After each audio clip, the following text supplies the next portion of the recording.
Pump up the jams on a Sunday, not so casual, thirsty Thursday. It is August 31st, 2023. It is a special edition of the Shark and the Gun. Knowledge for college. 3 top plays dropping on this beautiful Thursday afternoon, the final day of August 2023. We are live on X, otherwise known as Twitter retroactively, and the Sharky Waters Nation new YouTube channel. Please subscribe. Shows will be on here every single week. Thursday, Friday, Sunday, and Monday. Guns picks Thursday night. What's going on, brother? Listen, we had week 0. We didn't do so well. Listen, I went 1-2. Shark went 1-1. But that's week 0 for us. You know, week 0 is nothing. It's just cupcake games. This is where the schedule starts here. You had your appetizers. You had your buffalo wings. You had your jalapeno poppers. But we're on steak and lobster time now, baby. This is week 1. This is where the season starts. Roll up your sleeves, boys. We're going to have ourselves a long Thursday, long Friday, and a long weekend altogether of college football at its best. I'm ready to get into the slate. Let's go.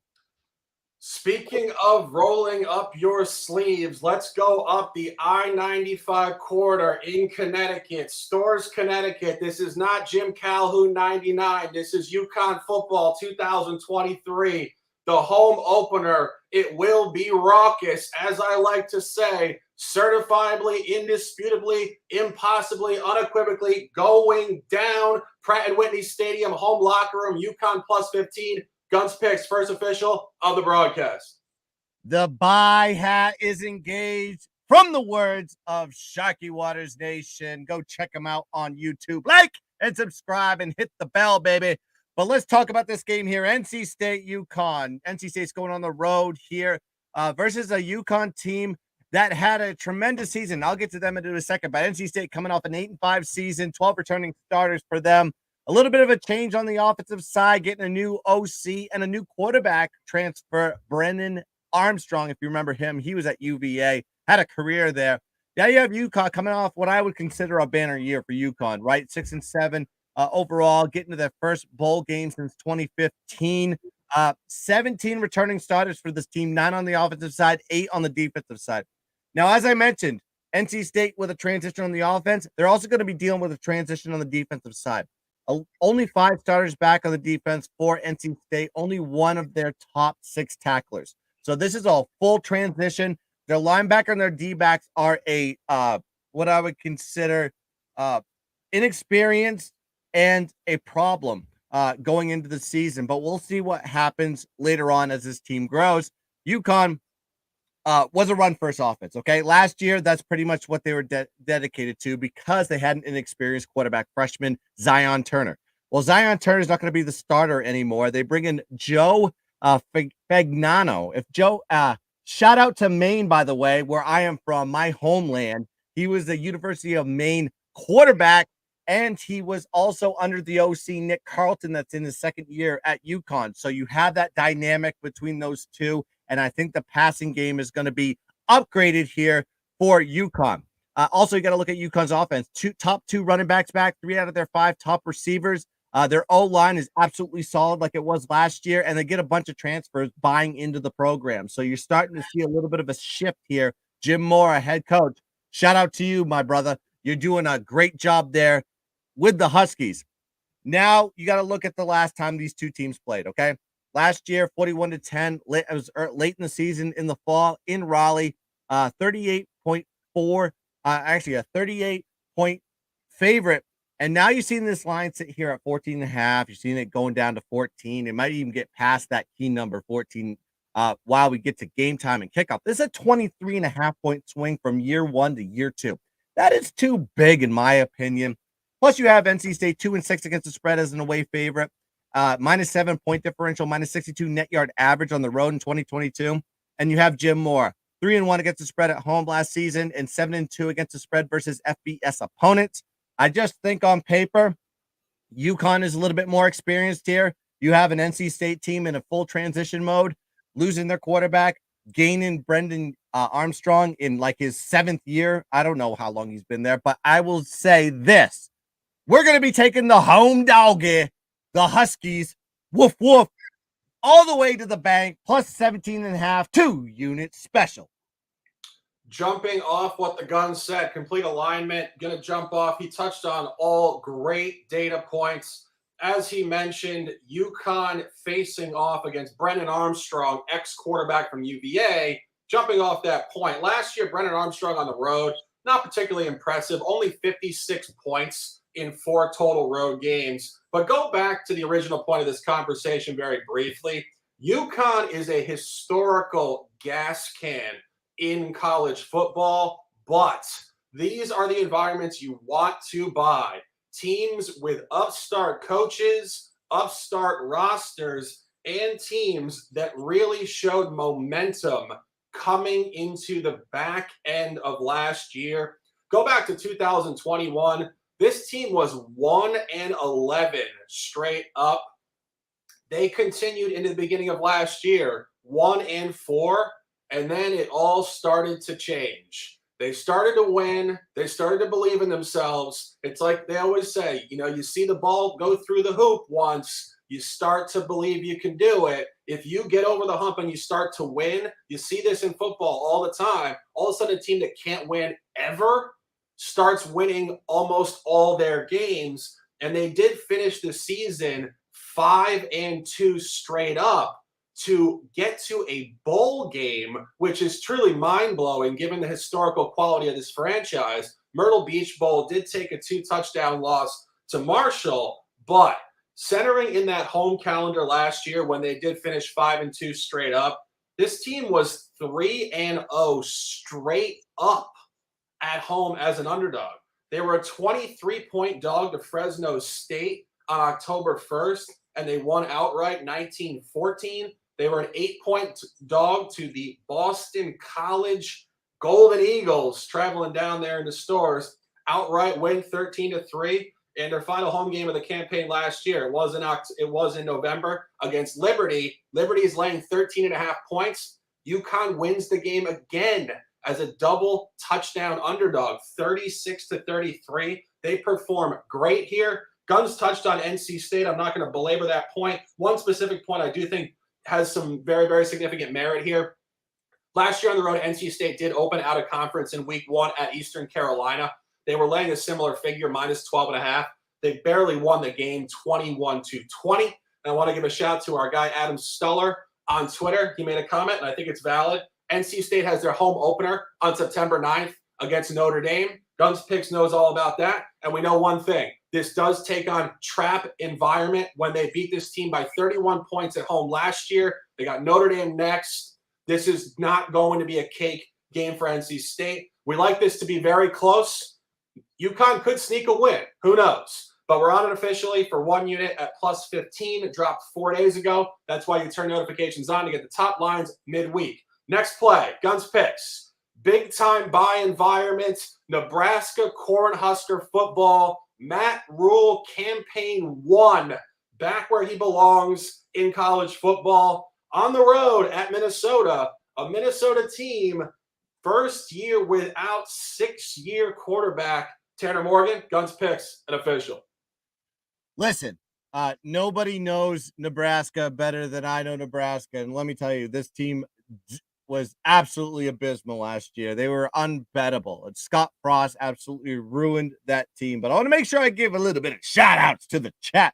Benjamin Rush joining us here. He thinks Wake Forest first half is the play. Bob Candyman, the Candyman can. Let's dominate, boys. Of course, my guy, the producer himself, Fun Picks, joining us. Let's fucking go. Jay Takes joining us as well. Wager this.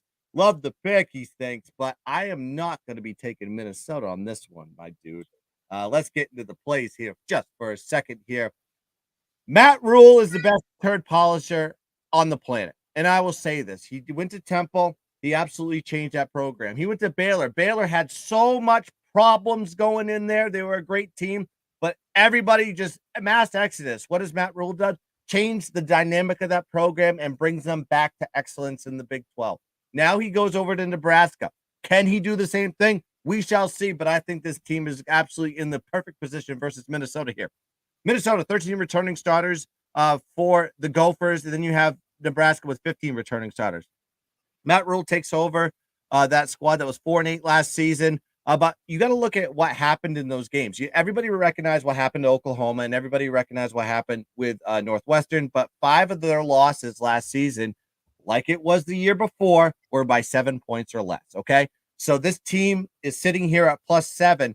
I think we're just sitting in a perfect position either by a push or we're going to get the cover on this one.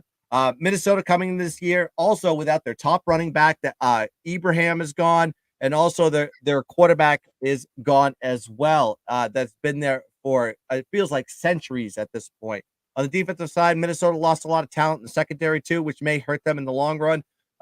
Nebraska basically replenished their wide receiver core by getting a lot of solid transfers, including a guy that you may recognize if you were in the Virginia area, Billy Kemp. Billy Kemp is an absolute athlete, dominant dude, slot receiver, great hands, and he is part of this Nebraska replenishment program that Matt Rule is bringing in here. Now you have Nebraska. They do lose Casey Thompson. They do bring in Georgia Tech quarterback Jeff Sims. So you bring in another veteran to run the offense. It gives them also a dual threat position that Nebraska kind of is familiar with as well. Also, they have compliments in Anthony Grant, who had just under 1,000 yards rushing last season. So a lot of positive points here for the Cornhuskers going into the season. Now you have Minnesota. They lose, like I said, they lose Tanner Morgan. They lose Ibrahim. And their replacements at the quarterback position is a guy that had 50% pass completion rate last year when he was actually playing in the game. They also have a lot of transfers coming in. I know they have a Western Michigan transfer in Sean Tyler coming in to go take over the running game. He is absolutely elite. Basically, PJ Fleck went to the row the boat situation, took all the talent from Western Michigan, used his connections there and brought them into Minnesota. So a lot of those transfers came from there. It's MAC conference going up to the Big Ten, whole different scenario, whole different animal. Also got to look at the Nebraska was 14.5-point dogs at home last season versus Minnesota. Now they're sitting here on the road, by the way, 7-point dogs on the road. That is a complete flip of the line, in my opinion. Granted, I know where Nebraska came from. There was a lot of situations that basically created that 14.5-point line. But that big swing, even with the transition that's going on with that program, I think there's a lot of belief from the books that Matt Rule is going to change things around here for Nebraska. We should buy into this team now while we still get value. So I'm going to be doing that here. Give me Nebraska +7, 2-unit special. Yeah, and complete alignment here. And I think, you mentioned this. Matt Rule obviously finds himself in his element coming off of really mediocre pro ball with the Carolina Panthers. But, you go back to his previous 2 stints at Temple and at Baylor. I think this is very interesting. First year at Temple, he was 1-10. First year at Baylor, he was, I believe, 1-11. And I think that's very interesting when you see books moving the line in strength to Nebraska, because what they're telling you here is this program is the polar opposite to what he inherited at Temple and Baylor. And as Guns mentioned, this is a team that was mired in mediocrity for years due to awful coaching of Scott Frost. Scott Frost did get fired after a home loss to Georgia Southern last year in week 3. And the team did show some upward movement, as Guns mentioned, with a ton of one-possession losses. And I have some interesting notes here, and I think they're worth discussing. As Guns mentioned, the team was 4-8 straight up. They were 1-5 their last 6 straight up. But here's the beauty of ATS sports betting. It doesn't matter if you lose 5 games. That 1-5 straight up sample was actually 4-2 ATS. This team functions very, very well. And if you go to their last 4 road games last year, real tight win at Rutgers, real competitive cover on a +12 at Purdue, and an outright win to close the conference season at Iowa as a significant underdog there as well, 24-17. This is where they perform well. And crucial point, they do get a quarterback change to 6'4" gunslinger Jeff Sims, who was mired in mediocrity in the ACC with Georgia Tech for the previous 3 seasons. And if you really look at this guy, Matt Rule has some interesting quotes, which I thought really were important. Matt Rule said, This guy is not just a running quarterback. Jeff can throw it as well as anybody I've seen in the last 4 years at NFL Pro Days. They're going to open up the offense for this guy. This is not a run-first offense. This is going to be multifaceted here. And I think it's really, really where you want to buy this team, again, moving in an upward direction versus a Minnesota team who does lose 6-year starter Tanner Morgan, now a free agent in the NFL market. You get a young quarterback here, Ethan Kaliakmanis, and I'm sure I'm not pronouncing that correctly, but this guy last year was solid, not great. Crucial point in this cap, this line in conference is coming down. Last year, in late season, Minnesota did win a road game in Nebraska, tight one, 20-13. Crucial point, as Guns mentioned, they were laying 10.5 on the road. This should come up if similar weighting was expected at home for home field advantage to 13.5, 14.5. It's coming south. It's telling you a very tight game. I mentioned this the other day. Haven't ever worked on air with Kelly in Vegas, but shout to her. She does great work. She loves the underdog parlays. I haven't looked at her card. This, for me, fits the model of an underdog money line parlay spot. I think Nebraska could win this game outright tonight. On it officially midweek at 7.5. It is +7 now. Third play, Guns picks. Out of conference special rematch game. Last year, Utah goes down to Gainesville and loses a tight game. Coming back home this year, backup quarterback. Throw it to you first for some comments. 1 unit official Utah -4.5. Yeah, shout out to the chat. Absolutely electric. Wager me this is absolutely putting out some electric energy on this beautiful Thursday. But I want to make sure I give a shout out to my boy, Picks from Dave. Him and Dabby Cab are going to be on Unmuted today. Go check them out on Pub Sports, 10 p.m. It is an electric show. It's a drinking show. It's a fun show. So go check that out with my guy, Dave. Picks from Dave. But let's talk about this Florida-Utah game, okay? We know what happened last year, right? Goal line stance, 4th down. Could have kicked the field goal to tie it to go to OT, but nah. As my man LA Knight would say, Utah decided to go for it on 4th down and failed. But I love the energy and taking the risk in that spot. But let's talk about this team overall. We're talking about this season, new game, new day. Florida coming off a lackluster season, 6-7. And they got 15 returning starters, but they lose their main guy in Anthony Richardson. We know what happened to him. He's at the Colts. High draft pick. Now you got Utah coming off a 10-4 season, including a Pac-12 championship. They do come off a Rose Bowl loss to Penn State, which I had Penn State in that one. Cameron Rising did hurt his ACL, and which resulted in him probably not going to be playing in this game. But they bring back 16 returning starters, 7 on the offensive side, 9 on the defensive side. Like I said, Cameron Rising not going to be playing in this game, recovering from that ACL injury that happened in January. So this guy, Bryson Barnes, steps in. Now, if you don't know about him, he did step in a couple opportunities last season, including the Rose Bowl. 37 for 57 last season, 64.9 completion rate, 430 yards, 4 touchdowns, 2 INTs. Now, if you compare those stats from a smaller scale, they are virtually identical to what Cameron Rising puts out. Now, I'm telling you, granted, Cameron Rising is a competitor. I know what he can do on the field. He's a goddamn winner. But I think this is going to be a good situation here for Utah, especially when moving the ball up the field, and you have a good defense to back you up in Utah here. But now look at Florida's side of the offense, okay? Graham Mertz is going to be the quarterback. Anybody remember Graham Mertz? This guy was the quarterback for Wisconsin, highly touted 5-star. Couldn't get it done, couldn't get anything going, didn't really have a good situation there. He had 57.1 pass completion rate, 19 touchdowns, 10 INTs in 2022. Not great numbers for a quarterback at Florida, and he really doesn't have the mobility that you would normally see with a Florida quarterback as well. And if you look at the rest of the offense and the weapons, Trevor Etienne is coming back for them, solid running back. Travis Etienne, his brother, is at Florida. That's basically what you're going to deal with him. O-line is basically built off transfers, and they're all inexperienced together.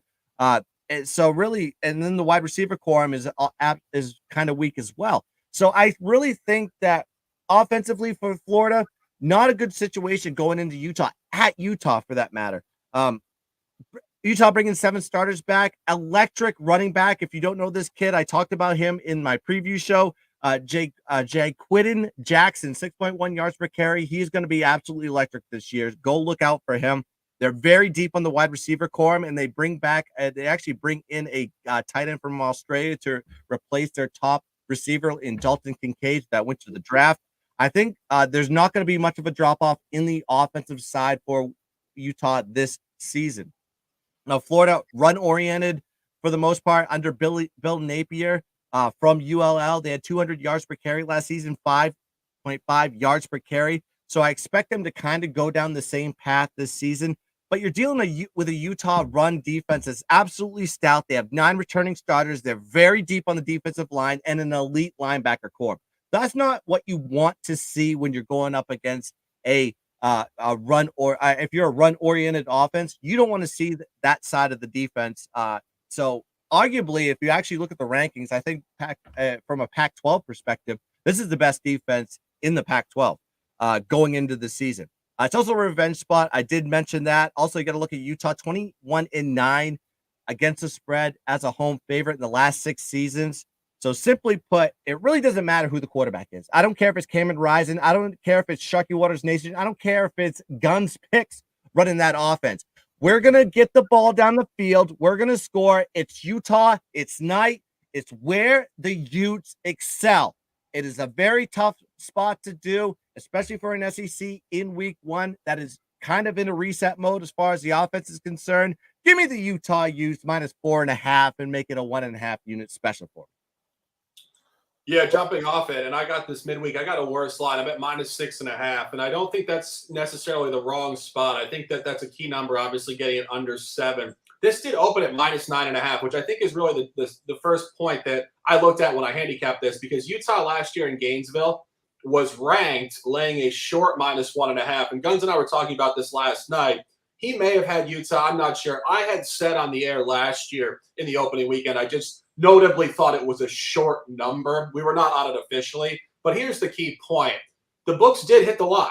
And it's not necessarily how the game played out, play for play, but the books did hit the line. It was short for Utah as a ranked team on the road. They did lose. Now, this is where you get the spot you want to buy. They move it up from -1.5 to -9.5. That is a strong, strong line move going road to home. And it's exactly what Guns mentioned. This team is electric in primetime games at home. They were 5-1 ATS at home last year. Their only non-cover was a game that I don't think is representative of this game. It was a tight back and forth game in conference against Caleb Williams and USC. Out of conference last year in their first 2 home games, they were 2-0 ATS with 2 blowouts. And I think if you look at the other side of this game with Florida, as we mentioned, books are moving this line aggressively up to Utah in the revenge game. One thing that I do think is very, very important, I think it's significant in all sports, but I think it's particularly important in college football. When you lose a game, a big-time out-of-conference game last year in the opener, and this year you open with that team in your home stadium in what will be an electric atmosphere on national TV, college coaches don't need extra motivation. These kids will get up because they have a lot to prove every single week. But if you ever needed extra motivation, it doesn't get a whole lot bigger than just pulling it right back to that loss last year. They've been talking about this all summer. They've been talking about this all spring. Utah has been waiting for this game circled on their calendar all off season. And this is going to be a tough spot for Billy Napier and these boys, as Guns mentioned. They love to run the ball. Utah with a stout defense, defensive line, and run hold.